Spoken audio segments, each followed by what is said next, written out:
জামাতের দলীয় সূত্র বলছে এক মঞ্চে আন্দোলন করতে তারাও আগ্রহী। বিএনপির প্রস্তাবকে ইতিবাচক হিসেবে দেখছেন জামাতের শীর্ষ নেতারা। আবার জামাতকে যুক্ত করতে আগ্রহী বিএনপিও। গত রোববার 12 দলীয় জোটের শীর্ষ নেতাদের সঙ্গে বৈঠকের মাধ্যমে ধারাবাহিক বৈঠক শুরু করে বিএনপি। সেখানে মিত্র দলগুলো আন্দোলনে জামাতকে পাশে চেয়েছে। জোট নেতারা বলেছেন, আন্দোলন সফল করতে হলে বিরোধী সব দলগুলোকে এক মঞ্চে আসতে হবে। এ নিয়ে বিএনপি জোটের সাথে কথা বলেছেন অন্যান্য নেতারা।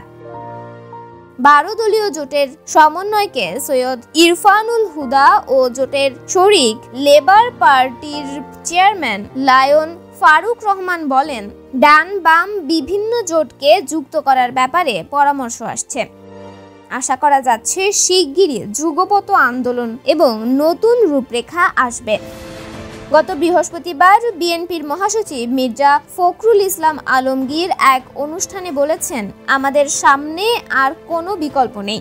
দল মত নির্বিশেষে ভেদাভেদ ভুলে একত্র হয়ে এই সরকারকে সরাতে হবে। আমাদের নিজেদেরই সেটা করতে হবে, কেউ করে দিয়ে যাবে না।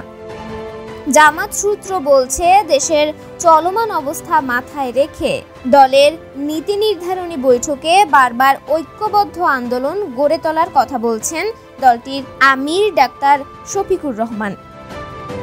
তন্নি শিকদার, দৈনিক সকালের দুনিয়া।